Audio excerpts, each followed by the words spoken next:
All right, we want to get to some breaking news right now. We are about to listen in to the gun shop owner in Jensen Beach who reportedly refused to sell the gunman who came to his shop any sort of ammunition, any sort of guns. Let's listen in to him right now.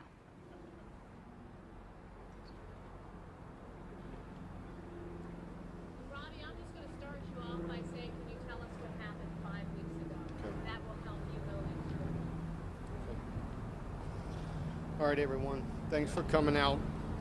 I guess there's a little confusion on the events that happened and our involvement, what's going on. But about 6 weeks ago, 5 to 6 weeks ago, in a rough time frame, that Omar Mateen, he came into the store. He was requesting body armor. And it's not a body armor we do not carry. Fortunately, the questions he was asking were very off camera of what normal questions would be for body armor. Our salesman got very concerned about it and just informed him, we do not have this body armor. At this time, he pulled away and got onto the cell phone. When he was on the cell phone, he had a conversation in a foreign language that was more concerning. Then he came back and he was requesting ammo. So he wanted bulk ammo only. So at that time, he declined any business and he left the store. We had no link, no contact. We didn't know who he was, but we did contact authorities and let them know we just had a suspicious person that was in here, which we have been in regular contact with them. And anytime any event happens, we reach out immediately. And there was nothing that would come of it. After the shooting, and unfortunately only then, that it was recognized that's who was in the store. We reached back, contacted FBI, we informed them of that was the gentleman in the store. Since they have been back in contact with us and asked us every question that you can imagine pertaining to this, unfortunately nobody connected the dots and he slipped under the cracks, and this is where we're at now.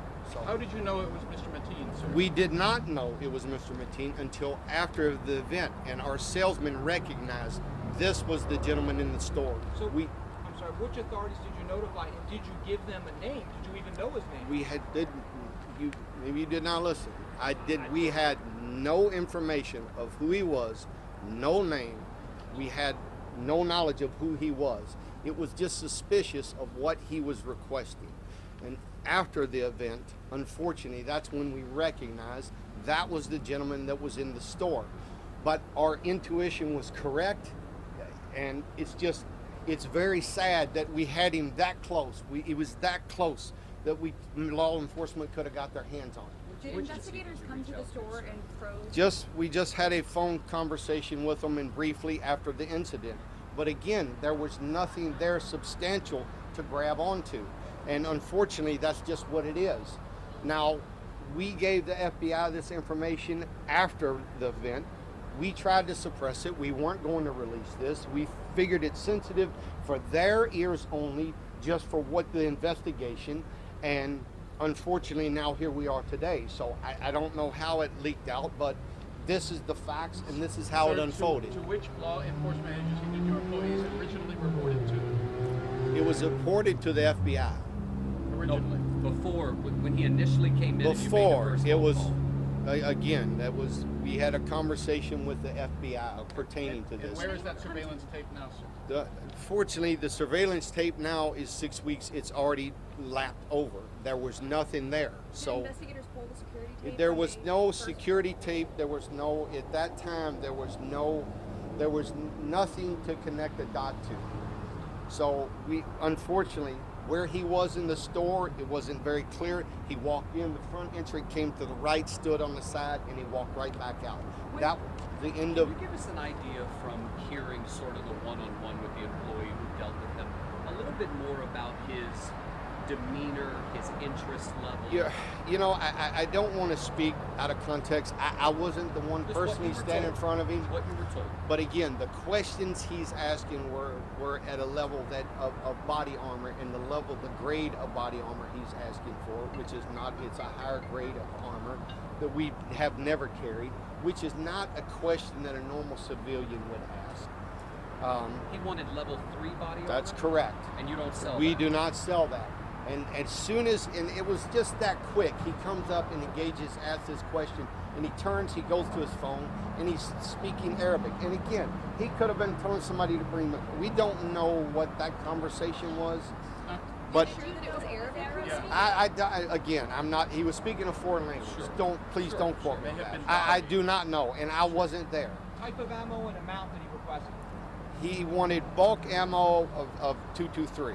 So. When you reported this to the FBI, How much when is you bulk? first came in, did you give them his name or just say someone came in? You didn't get his number. We did not have a name. We had no clue who this gentleman was. When something like this happens, is it typical for you to alert other We gun stores would in the area? immediately. Which It FBI is our right to deny the sale. We have done it time after time. Just if for whatever reason I don't deem you that you're stable to purchase this firearm, it is our right to deny that sale. I don't have to give you a reason, nothing, just deny the sale. How many, did you how tell many other- minutes passed Can you between face the the moment cameras, he walked please? Can you in? face the cameras, I'm- How please? many I'm moments sorry. passed between the moment he walked in and walked out? From my understanding, there were probably no more than 5 minutes had perished from in the store, and he was out. He was gone. How And much it is was bulk? during his- How much is bulk ammo? I don't mean price. I mean amount. He's and price. 1,000 rounds. How unusual is it for you to become suspicious or concerned and deny sales to customers? It's not a common occurrence for us. The area we're in is which I'm sure you've researched. It's a great area we're in here. We have probably once out of every, in 6 months there'll be somebody come in that we get really concerned. It's not uncommon for our regular law enforcement, ATF, or the FBI. If anything comes up suspicious, they bring us flyers and we are posted. They keep us abreast of this to look out for it. We're the watchdogs for them. So we constantly report it, and we take that at the highest level, our responsibility for that, guys. And we couldn't do more. And here's a prime example of trying to do the right thing, and we got so close to it. But unfortunately, he slipped through the cracks, and this is where we're at. But everybody takes it that we're not heartfelt because we sell guns, and that couldn't be from the furthest of the truth. You got a chance once to report now what's really going on with all this movement with the gun sales. It's going on because it's good people looking out for good people. It's not about this one bad guy that got through the cracks. This is about good people looking out for good. And we'd have had just one person in there with a concealed carry, even though legally he couldn't be in a bar with it. But think of the outcome, the difference. But yet we're going to be condemned to no end because of the firearm. Sir, So I get I mean, obviously your people went above and beyond They to make are- the phone call, but I get the sense that you feel guilty in some way. No. I'm just very passionate about it. I do not feel guilty. I feel very proud that our guys did what they did. What I didn't want was be standing in front of the media and acting like we did something special. We didn't. We're doing what every gun shop in the United States should do and be responsible and do everything we can to keep people that should not have the firearms in their hands, keep them away from them. That's our job. When did you make the phone call? During his time here? After he left? After he left, we Did had they a ask brief. for a description? You got to understand, guys. It's a fast pace, and there's a lot of people come through. And by the time he left, it took a few minutes. They had a conversation at the front counter and said this was very odd. Let's report it. It's literally as simple as that. It's just the time frame and the circumstances that led up to it. But it wasn't unveiled that was him until the morning of after the shooting, and we saw his picture. How will you are Did to you store, deny? Mr. Did you Abell? not sell him the ammo? Did he ask to buy it? And he said Yes, no? he did ask for the ammo. We told him we did not have bulk ammo. And Sorry. he left immediately after? Yes, he walked straight out the door. But did the FBI come to deceive him? No, we just had a conversation on the phone. They never felt that and there was any again, they weren't given enough. We didn't have enough at that time to give them, for them to grasp to. But There- did How rare, for Did you in people who fact don't, have- frequent gun shops, how rare is it for someone to walk in and start requesting the stuff that he wants? It doesn't happen. Unless you're law enforcement, you have a reason for you to have that type of armor. It doesn't happen. It's not an odd request for bulk ammo. But his mistake was for asking for the body armor, and then when he went to the phone, fortunately the gentleman was prior military. He understood, picked up, this is not, he just felt something in his gut told him it was wrong. And his intuition was correct. It was 100% dead on. It's just unfortunate that's who it was. Sir, since the How attack would you have handled this if you had recognized him when he walked in? How would you have handled it? Well, how would I have known who he was? He had nothing on him. Nobody did. ATF, look, you all reporting this. You know, FBI had him on the watch list twice. He slipped through the cracks. There was nothing on him. There's no reason I wouldn't have sold him a gun, and he didn't purchase it from us. I'm just fortunate he was shut off there and he went elsewhere. It was just... Since the attack happened, have gun sales spiked here at your store? Sales have spiked, as they always do. Every time there is an event, it always spikes. And yes, sales are up. When something is like, when you report suspicious activity like this, do you share it with other gun shops in the area? Did you share his description? Well, it's not for us. It's just for again, for the agencies. They normally have bringing stuff for us to be looking for. They're concerned, you know, wanting us to call if we see this activity, please notify them, and which we've done. Last year we put 2 people in the federal penitentiary. They shouldn't have been trying to buy guns. They were here. We picked up on it. We contacted them, and fortunately, because of the footage, they were arrested and they were put away. So we did our job at that. But it doesn't always work that way, guys. It doesn't. And recall for me your personal reaction after you saw that this gentleman was him. Naturally, it's the sickest feeling you could ever have to your stomach. That was him. He's here. If you don't think we're compassionate, there's nothing more heart-wrenching. Innocent people die for no reason. It's just, how could it have been prevented? It's now, and that's for the law enforcement. They're going to have to research this. They're going to give you more information. I'm just telling you the little bits that we have that everybody seems to be reaching for. Military alone, or was his wife? He was absolutely alone. He was by himself. And we know, again, everybody's trying to connect that dot. Was he contacting somebody that was involved with him? It seems like all you all trying to do the work of the FBI. We know they have his phone, all of his records. They're the ones that are going to answer this soon to come. I have no clue who he was talking to. What type of day did he come in? Yeah, I'm struggling to remember the week, much less the day and the foot traffic and when he was in. Which FBI officer? I do not have a name on it. Can you describe the body armor? Can you tell us what you know about the body armor that I know very little on because I don't carry that. The only thing we've ever carried was a plate hangers. I've never carried that type of level 3 body armor. So I really know, I don't know that much about it. I know it's the highest grade and it's your best protection. We don't have it, so. Sir, this ex-military employee, does he still work here? Yes, ma'am. And what was his reaction when he first realized this Well, happened? naturally, he jumped off the floor and we immediately, it was an instant, call FBI right now. And at that point, we re-engaged our conversation, and we've had several conversations since then. Were other employees present when this happened? There were other employees present, but he was solely specific and the one in front of them. So. Are you going to be looking at your policies in terms of reporting? Because a name could have made all of the difference. Well, again, you'll got to understand, it's how the event unfolds, and it's like you come in right now and you're doing something odd. How do I get to tell you I need your driver's license and an ID for you when you were just asking about body armor? It's kind of a tough position. You know he'd have scrambled out the door. So unfortunately, there was nothing else to get a hold of. We take copies of every driver's license of any purchase in here. Had I made one transaction with him, just one, we could have fingered him and we would have known who he was. It would have been taken care of. Unfortunately, it didn't happen. Any attempt to get a license plate? No, and he's back at the counter. He's dealing with other people. When he walked away, he immediately walked up and addressed my son, who was one of our managers, and said, "Hey, this is really odd." And that they made the decision right there. Let's report it. And Was it strange for you that investigators didn't pull the footage? Well, and you got to look at probably how much every day has come in and what we reported. What we reported was just a little soundbite. He was odd. There was nothing else. Once again, guys, it's just connecting the dot. Had he not been attached to that, we would never have another conversation about this guy. We have as many as 200 people a day walk through this store. So was the phone call what really raised alarms, or the simple request for the body armor? Well, it was the combination of the two. The start of the eyebrow drawn up was the request of the body armor.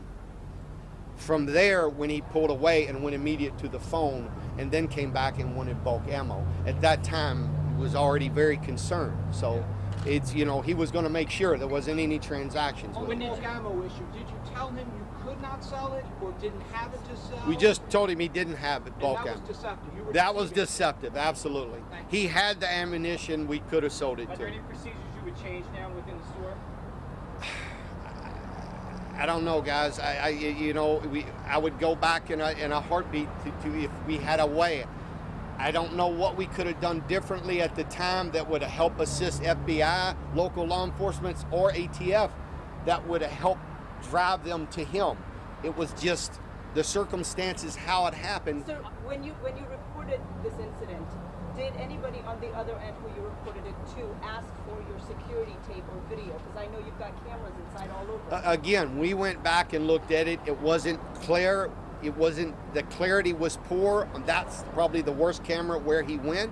We did report that, but when the events happened, it ended there. Did you find the response of law enforcement to be as attentive as you would expect? As in the past, it's been superior. But Normally on when this we call case- something immediate, unfortunately on this case, it was slow to attend it, but that's because of the lack of information that we had. It was a simple call. He just seemed odd and draw some suspicions.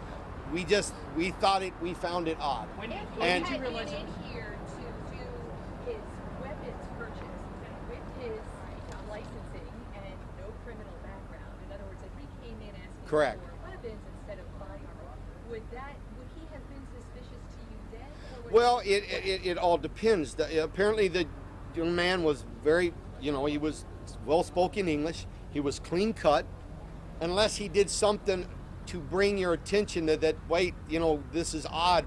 We need to stop and evaluate this. It's easy to see how he slipped through that crack. He just made the mistake of asking for an armor that wasn't normal. And then on the phone conversation was another key that, hey, you might need to step back and look at this. And our guy made the right decision at the time. I'm not selling him anything, but it didn't matter. As soon as he said we didn't have the bulk ammo, he walked out the door. So there was not another opportunity to really put it together and try to collect more data, who he was and what he was really looking for. Those were the only two questions he asked, and he was out of here. When did you realize it was the same guy? Not until the morning of the shooting. And when the morning of the shooting, he recognized immediately on the television, that's him. And we recontacted again. Robert, just in case somebody missed it, can you spell your first and last name again? It's Robert Abell, Abell. And owner. I'm co-owner of Lotus Gunworks. Yes, correct. Is it possible he Thank wanted you, more Robert. than 1,000 rounds when he asked for bulk? He just asked for bulk ammo, and the normal is 1,000 rounds of bulk ammo. And How much would that cost? 1,000 well, rounds. it just depend totally on the grade of ammo. There's a variance of price, but it's irrelevant. We shut. I understand. I just want to tell people how much 1,000 rounds of basic 223. $130. And he could ask for more than 1,000. He could have. And the 223, that's what the AR-15 shoots. What's that? The 223 ammo, that's what an AR-15. Correct. Mr. Abell, I have one question. How, if your security video was not operating, in other words... No, I didn't say it wasn't operating. So you recognized... We've got a very extensive video system and high-def cameras. But unfortunately, that's the weakest corner of the store. That used to be a lounge area, so the camera I put over there was cheap. We've reconfigured the store, and I haven't changed that camera. But he walked in, and where he went to, had he gone to the front counter, made a transaction, I could have told you anything about it. You would have zoomed in anything you wanted. He didn't go there. It's not a concerning area of the store. What about the door camera? The door camera, again, is just a general picture coming in. Yes, but nobody, again, there was nothing to make us go back and retract it after that. How were you able to... All right, that was the co-owner, Robbie Abell, the co-owner of the gun shop in Jensen Beach, where apparently the shooter went to his store weeks ago requesting body armor. They became suspicious, but unfortunately they were unable to connect the dots.